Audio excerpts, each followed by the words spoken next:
جو میرے دل کی بات ہے وہ یہ ہے کہ واللہ اگر کبھی اس زمانے کے اندر ہم موجود ہو یا میں محمد اشرف قادری موجود ہوتا تو میں تلوار اٹھا کے مولا علی رضی اللہ تعالیٰ عنہ کے ساتھ ہوتا اور مولا علی رضی اللہ تعالیٰ عنہ کی طرف سے حضرت امیر معاویہ کے لشکر کے ساتھ میں لڑتا بھی، کیونکہ یہ ہمارے عقیدے کا تقاضا ہے۔ ناصبیوں کا نظریہ کیا ہے کہ جی دونوں مجتہد تھے، ہاں جی، اب ہمیں یہ فیصلہ کرنے کا حق نہیں پہنچتا کہ ہم کہیں کہ کس کا اجتہاد صحیح تھا اور کس کا اجتہاد غلط۔ بے قصور و بے خطا حضرت معاویہ، یہ نعرہ منہ میں ناصبیت ہے، اس سے ناصبیت کی بو آتی ہے۔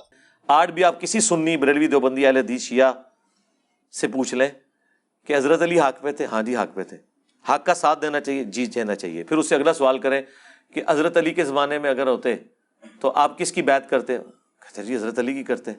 اور حضرت علی جب حکم دیتے کہ یہ میرے مخالفین کے خلاف تلوار اٹھاؤ تو تم کیا کہتے ہیں؟ میں نے تمہاری بات نہیں ماننی، تو بیعت ہی ٹوٹ جاتی، جاہلیت کی موت آپ مرتے، یہی ہونا تھا نا۔ تو انہوں نے کیا کہنا تھا؟ ہاں جی بالکل اٹھاتے۔ تو تلوار صرف خوارج پہ تو نہیں حضرت علی نے اٹھائی ہے، اہل شام پہ بھی اٹھائی ہے، اہل صفین پہ، اہل جمل کے اوپر۔ اس میں غلط بات کون سی ہو گئی ہے؟ نہیں آپ کیسے بھئی؟ ہم نے کہا ہم اس زمانے میں ہوتے تو اس زمانے میں تو ہم خود صحابی ہوتے، اور اس کے بعد آپ کو تو ہم یہ کہیں گے جب دو صحابہ آپس میں لڑ پڑے تو آپ تو نہیں بول سکتے۔ تو ایک صحابی انجینئر کو ایک 14ویں صدی کا مولوی کیسے پوچھ سکتا ہے؟ نیچرل بات ہے نا آپ کی ڈاکٹرن میں۔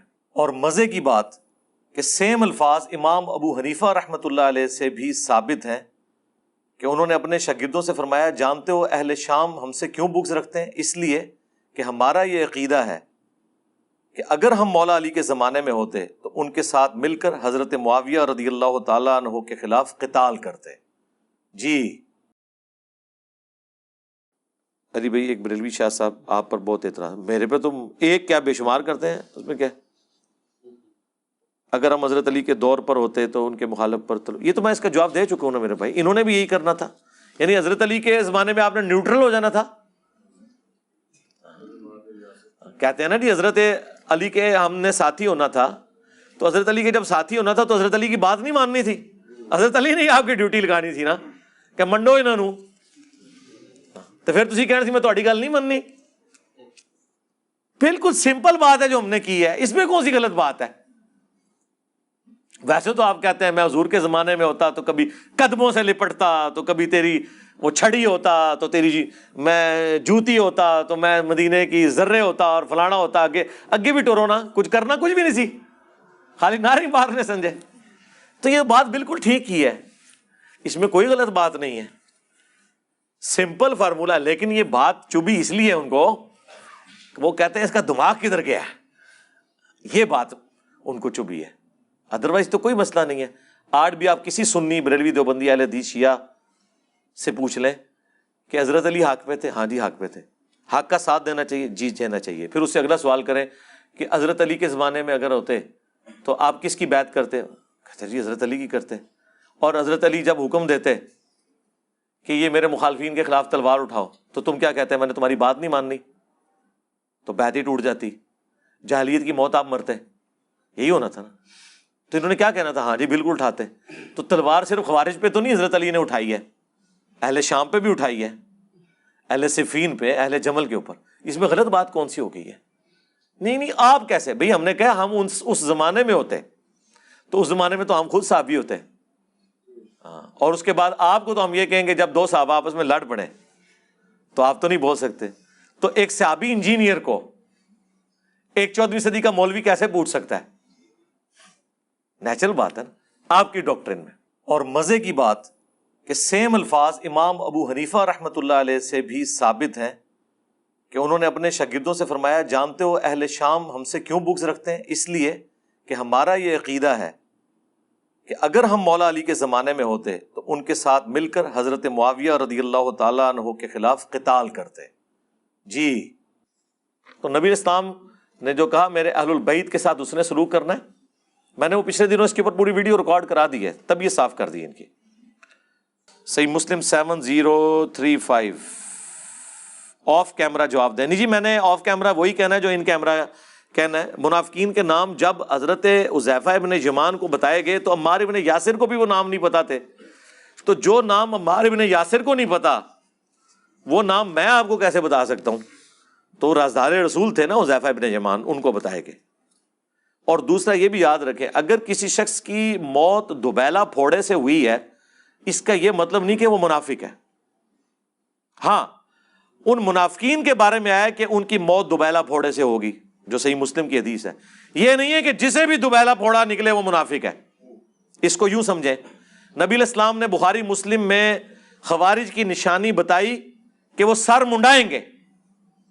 اب اس کا کیا مطلب ہے کہ جو سر منڈائے وہ خوارجی ہو جائے گا؟ نہیں، مولا علی بھی منڈواتے تھے.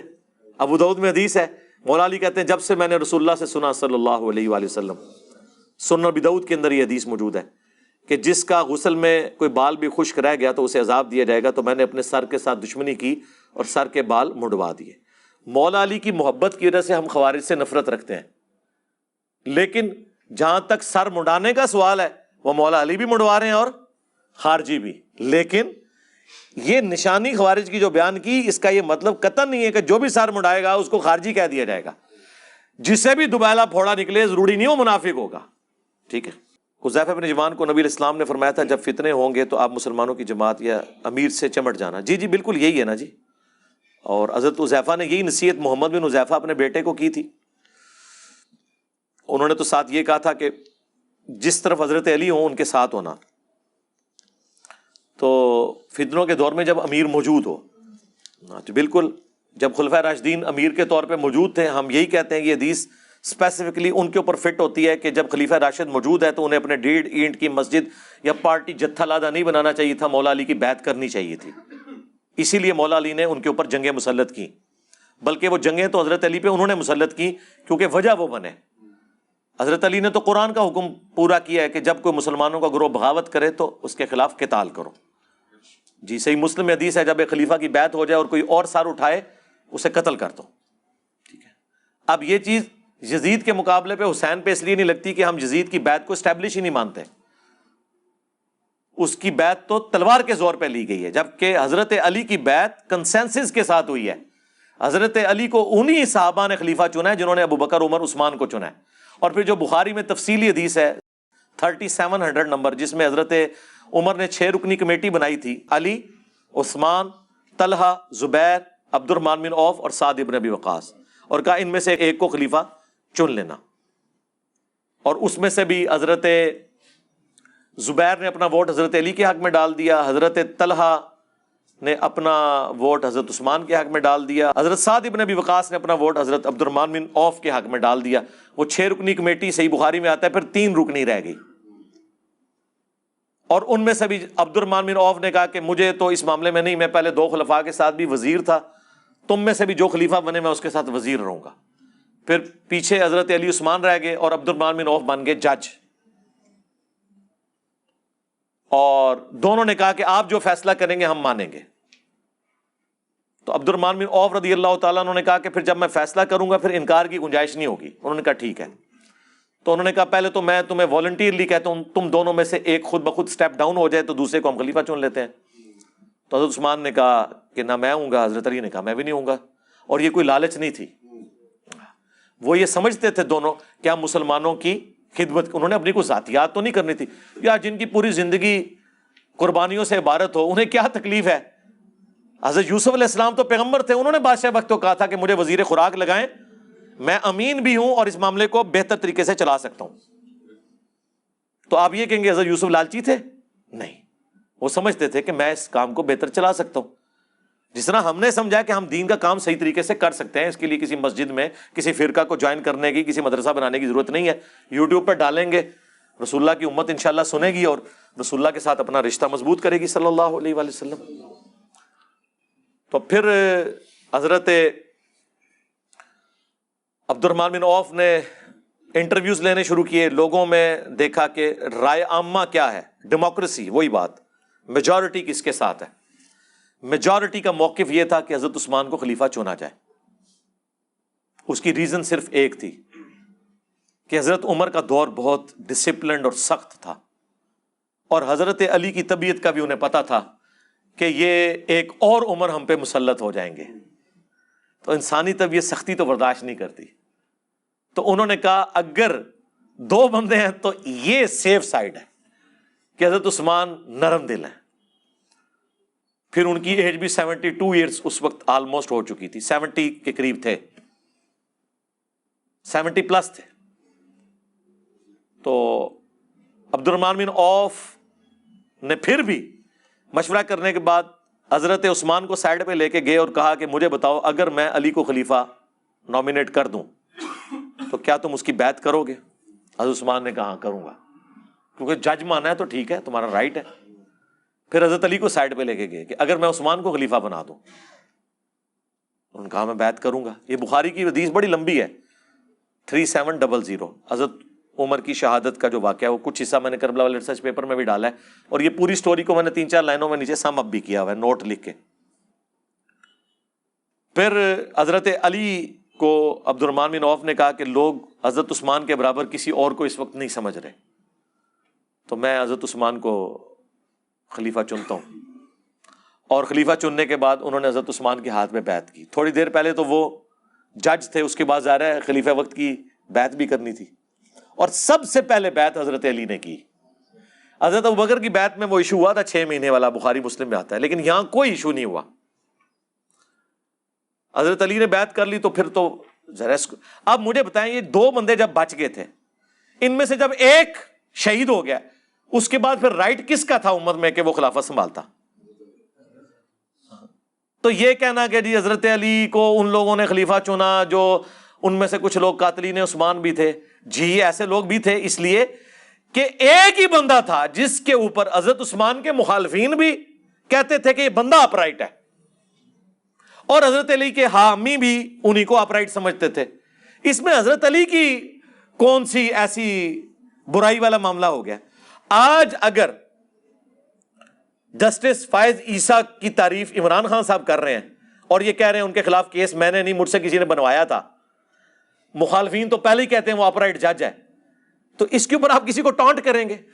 تو حضرت علی کو اگر اپرائٹ ان کے حامی اس وقت مانتے تھے اور مخالفین بھی کہتے تھے کہ ہاں یہ بندہ ہے، اور اس سے بڑھ کر وہ 6 رکنی کمیٹی میں آخر میں 2 بندوں میں وہی ایک بچے ہوئے تھے، تو میرے خیال میں تو ضرورت بھی نہیں تھی مشورے کی. لیکن اس کے باوجود آپ دیکھ لیں حضرت علی کی للہیت. اور یہاں میں ایک اور پوائنٹ کلیئر کر دوں. بعض لوگوں نے کہا جی آپ نے یہ جھوٹ حضرت علی پہ باندھ دیا ہے کہ حضرت علی نے پہلے بیعت کی ہے. جھوٹ نہیں باندھا، وہ کہتے ہیں عبد الرحمن بن عوف نے پہلے کی ہے. اے جینا تھا دماغ، ہاں کلپ بنائے ہوئے مولویوں نے میرے خلاف، وہابیوں نے. یار مجھے بتائیں دنیا کی کس قانون میں جج پارٹی ہوتا ہے؟ جج پارٹی ہوتا ہے؟ عبد الرحمن بن عوف جج تھے. عبد الرحمن بن عوف کا حضرت عثمان کی بیعت کرنا پہلے بندے کی بیعت نہیں تھی، کیونکہ وہ تو فیصلہ سنانے والے تھے. پارٹی کون تھا؟ حضرت علی کو خلیفہ بنانے والے اور حضرت عثمان کو خلیفہ بنانے والے، یہ 2 پارٹیاں تھیں. تو سب سے پہلے بیعت پھر حضرت علی کی بنتی ہے. اور حضرت علی کا بیعت کرنا یہ میں نے اس لیے لکھا تھا کہ تاکہ کوئی غالی رافضی اعتراض نہ حضرت عثمان کی خلافت کے اوپر کہ حضرت علی نے اس کو ایکسیپٹ کیا، سب سے پہلے ایکسیپٹ کیا. اب اس طرف آ جائے. اس کے باوجود کہ آپ سب سے زیادہ حقدار تھے حضرت عثمان کے بعد، اور حضرت عثمان کی بھی للہیت دیکھیں، صحیح بخاری میں آتا ہے جس سال انہوں نے آخری حج کیا ہے جس کے بعد وہ شہید ہوئے ہیں، حضرت عثمان کی نکسیر پھوٹ پڑی تھی، صحیح بخاری میں آتا ہے، اور طبیبوں نے آپ کو کہا کہ آپ بچیں گے نہیں. تو اس وقت کئی لوگوں نے زور لگایا کہ آپ نہ اپنا خلیفہ کسی کو بنا دیں. حضرت عثمان نے کہا نہیں، یہ کام میں نہیں کروں گا. اگر حضرت عثمان کے دماغ میں کوئی فطور ہوتا نعوذ باللہ تو اس وقت کسی کو اپنی جگہ خلیفہ نامینیٹ کر سکتے تھے، انہوں نے نہیں کیا. انہیں پتا تھا کہ یار یہ تو بات غلط ہے، یہ تو ملوکیت والا معاملہ ہے. تو حضرت عثمان کی شہادت کے بعد جب حضرت علی کی بیعت ہوئی ہے تو آپ دیکھیں حضرت علی کے لیے کوئی ووٹنگ کرانے کی ضرورت ہی نہیں تھی، وہ حضرت عمر کی کمیٹی میں سے ایک بندہ بچا ہوا تھا. مجھے بتائیں حضرت عمر اگر قبر سے نکل آئے حضرت عثمان کے زمانے میں اور انہیں بتایا جائے کہ آپ کے بعد یہ 6 رکنی کمیٹی 2 میں رہ گئی تھی، ان میں سے یہ تیسرا ہے، تو وہ کہیں گے چوتھا تو پھر یہی ہونا چاہیے، اور تو کوئی نہیں بچا، کیونکہ وہ 3 تو پہلے ہی دستبردار ہو چکے ہیں. لیکن پھر بھی حضرت علی مسجد نبوی میں آئے. حضرت علی جیسی بیعت کسی خلیفہ کی نہیں ہوئی ہے، بند کمروں میں نہیں ہوئی بیعت. چند لوگوں نے نہیں چنا. حضرت علی نے مسجد نبوی میں آگے خطبہ دیا, انہوں نے کہا یہ خلافت کا بوجھ میرے اوپر ڈال رہے ہیں. یعنی میری زبان میں آپ سمجھیں کہ کام تے وگاڑ بیٹھے نے بنو امیہ دے گورنر, ان میرے گاٹے فٹ کر لگے جے. میں اس حق میں نہیں ہوں کہ اس بار کو اٹھاؤں. تم طلحہ زبیر ان میں سے کسی کو خلیفہ چن لو, کیونکہ عبد الرحمن بن عوف تو فوت ہو چکے تھے حضرت عثمان کے دور میں. سعد ابن ابی وقاص ویسے ہی کوئی انٹرسٹ نہیں رکھتے تھے, وہی ایک اس کمیٹی میں سے تھے. یا سعید ابن زید تھے, ان کو تو حضرت عمر نے بھی کمیٹی میں شامل نہیں کیا عشرہ مبشرہ میں سے, کیونکہ وہ بہنوئی تھے حضرت عمر کے. ان میں سے کسی ایک کو خلیفہ چن لو. میں تینوں خلفاء کے ساتھ وزیر رہا ہوں, میں اس کے ساتھ بھی وزیر رہوں گا. لوگوں نے کہا نہیں حضرت, خود حضرت طلحہ زبیر یہ کہہ رہے ہیں کہ آپ کے لیول کا اس وقت کوئی ہے نہیں ہے کہ جو امت کو سنبھال سکے, کیونکہ جو مخالفین ہیں نا حضرت عثمان کے, وہ بھی آپ کے علاوہ کسی کے اوپر راضی نہیں ہوں گے. اندازہ کریں ان دنوں میں الموطا امام مالک میں, مصنف عبد الرزاق میں ملتا ہے, جب عید کی نماز کا وقت آیا تو حضرت علی عید کی نماز پڑھانے کے لیے نکلے. حضرت عثمان کو تو نہیں وہ نکلنے دیتے تھے, مسجد میں بھی انہوں نے قبضہ کیا ہوا تھا. حضرت علی کے پیچھے نماز وہ پڑھ لیتے تھے. ظاہر حضرت علی کا ایک سٹیٹس بھی تھا نا اہل البیت ہونے کی وجہ سے, اور پھر وہ مخالفین بھی, ان میں سے کئی صحابہ بھی تھے, اصحاب شجرہ بھی تھے. بہرحال جو ایکٹیویٹی ہوئی وہ تو غلط کی, ہم تو اس میں حضرت عثمان کے ساتھ ہیں الحمدللہ. بہرحال حضرت علی نے اس وقت کہا کہ میں تینوں کے ساتھ رہوں, چوتھے کے ساتھ بھی رہوں گا. صاحب نے کہا نہیں حضرت آپ, لیکن ان کو پتہ نہیں تھا کہ کس بندے کو اپنے اوپر خلیفہ نامینیٹ کر رہے ہیں. Zero tolerance. یہ تو اسی طریقے سے کہ پاکستان کے سارے مدارس اور بورڈ انجینئر مدنی مرزا کے حوالے کر دیے جائیں, پھر میں ان کی ڈگریاں چیک کروں گا اور بتاؤں گا کہ کون ڈگری کا اہل ہے کون نہیں. جو قرآن و سنت کو مانتا ہی نہیں اس نے ڈگری لے کے کیا کرنا ہے. Zero tolerance. حضرت علی نے وہاں ایک جملہ بولا تھا جو تاریخ میں کوٹ کیا جاتا ہے. انہوں نے کہا تھا یا عدل ہوگا یا گوشہ نشینی ہوگی. اگر میں گوشہ نشین ہوں گا تو پھر تمہارے معاملات تم خود دیکھو, لیکن اگر مجھے خلیفہ چنو گے پھر میں عدل سے کام لوں گا, پھر میں گوشہ نشین نہیں ہوں گا. ہاں, پھر میں با اختیار وزیر اعظم ہوں گا, پھر میں کسی کے اشاروں پہ کچھ نہیں کروں گا. یہ وہ والی بات آج کی لینگویج میں آپ کو سمجھا رہا ہوں. خلیفہ کا مطلب پھر یہ ہے کہ پھر میرا ہر آرڈر مانا جائے گا. لوگوں نے کہا جی حضرت بالکل. تو پھر پہلا ایگزیکٹو آرڈر جو تھا نا وہ یہ تھا کہ حضرت عثمان کے سارے گورنر معزول, جن کی وجہ سے یہ رعایا خلیفہ راشد کے خلاف ہو گئی, جس میں خلیفہ راشد کا قصور نہیں تھا, ان گورنروں کا قصور تھا, اور ہو گئے سارے معزول سوائے معاویہ بن ابی سفیان کے. اسی لیے پھر حضرت علی نے جنگ صفین ان سے لڑی, ان کی جگہ سالم بن حنیف کو گورنر شام بنا کے بھیجا تھا. باقی سب کے سب معزول کیے, اور بدری صحابہ کو, سینئر اصحاب کو انہوں نے خلیفہ لگایا. انصار کو, جن کے بارے میں بخاری مسلم میں حدیث ہے, انصار میرے بعد اور لوگوں کو تم پر ترجیح دی جائے گی, صبر کرنا یہاں تک کہ حوض کوثر پہ آ کے مجھے ملنا. ہاں, حضرت علی نے انصاری صحابہ کو فرنٹ پہ لے کے آئے. تو ظاہر ہے کہ مجھے بتائیں جو پوسٹوں میں بیٹھے ہوئے تھے ان کو کہاں حضرت علی اعظم ہو سکتے تھے. یا ایک پرائم منسٹر آ کے کوئی ایسی ایکٹیویٹی پرفارم کر دے کہ کسی 2 نمبر آدمی کو اس کی بڑی پوسٹ سے ہٹا دے تو اس وزیر اعظم کی اپنی کرسی جو ہے وہ خطرے میں پڑ جاتی ہے. کسی مافیا کے ساتھ مقابلہ کرنے کی کوشش کرے, اس کی اپنی کرسی سٹیک پہ لگ جاتی ہے. لیکن اس زمانے میں چونکہ بیعت والا سلسلہ تھا, وہاں تو پھر یہ نہیں تھا ہوتا سلسلہ. حضرت علی پھر دنیا اور آخرت میں امام ہوتے تھے ان کے. ہاں, اسی لیے کسی نے چون چرا نہیں کی, چپ کر کے سب کے سب معزول ہو گئے.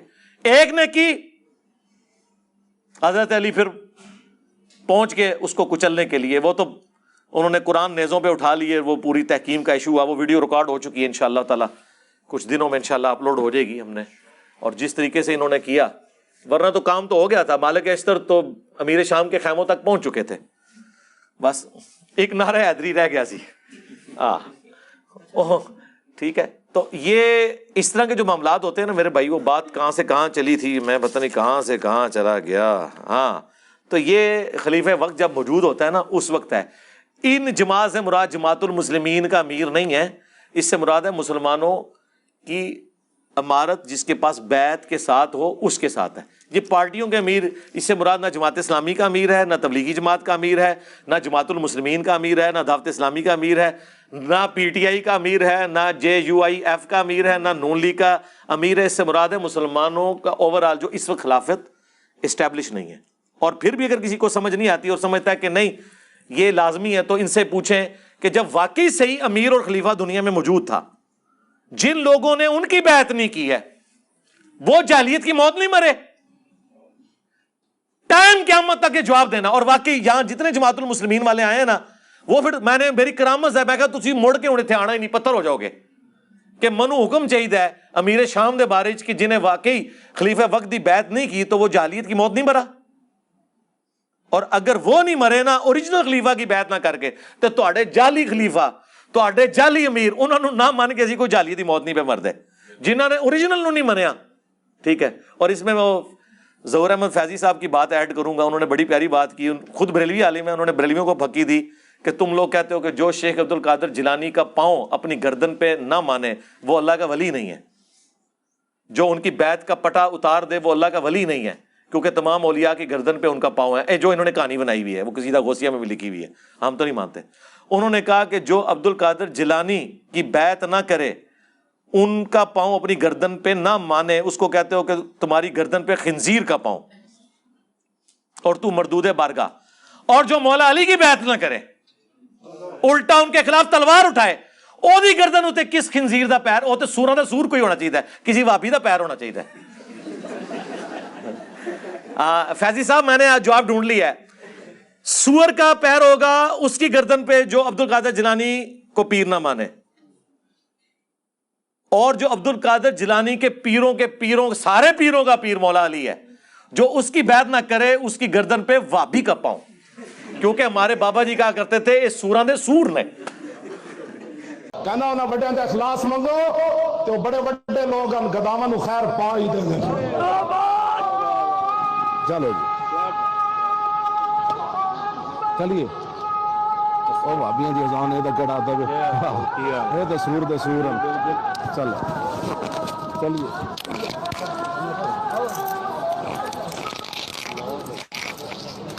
دیکھیں ہم الحمدللہ ٹائم ملنے پہ دیکھیں، جب مسئلہ کوئی قرآن میں حدیث میں موجود نہ ہو پھر بزرگوں کے اقوال سے ہی اخذ کرنا چاہیے نا۔ ہاں تو کوئی قرآن حدیث مجھے نہیں ملی تھی تو میں نے پھر خادم رضوی صاحب کے فرامین سے لیا کہ ہاں سور سے کوئی بڑی چیز چاہیے تھی، تو نہیں مانتے یار۔ ایک تسبیح میں پرویا ہوا جو ہے وہ ایک اتحاد بن چکا ہوا ہے۔ ہمارے مطالبات آپ کے سامنے ہیں، ہم آپ کو بارہا یہ کہہ چکے ہیں کہ اہل حدیث دیوبندی اور بریلوی اتحاد ایک تسبیح کی طرح ہو چکا ہے، ایک قوت اور طاقت بن چکا ہے۔ تو تسبیح بھی جڑا وڈے والا دانا سی نا، ظاہر باقی تو چھوٹے چھوٹے نے نا، سب سے بڑا بریلوی اوڑا تھلے مراب ہوتا ہے نا، یہ بریلوی نے، ہاں باقی تو بیچارے چھوٹے چھوٹے دانے نے، بلکہ وہ 33 کے بعد ایک جو دانا آتا ہے نا چھوٹا سا، وہ وابی نے، ٹھیک ہے، وہ تو ہے ہی تھوڑے نے نا۔ تو ایک تسبیح میں پرویا ہوا۔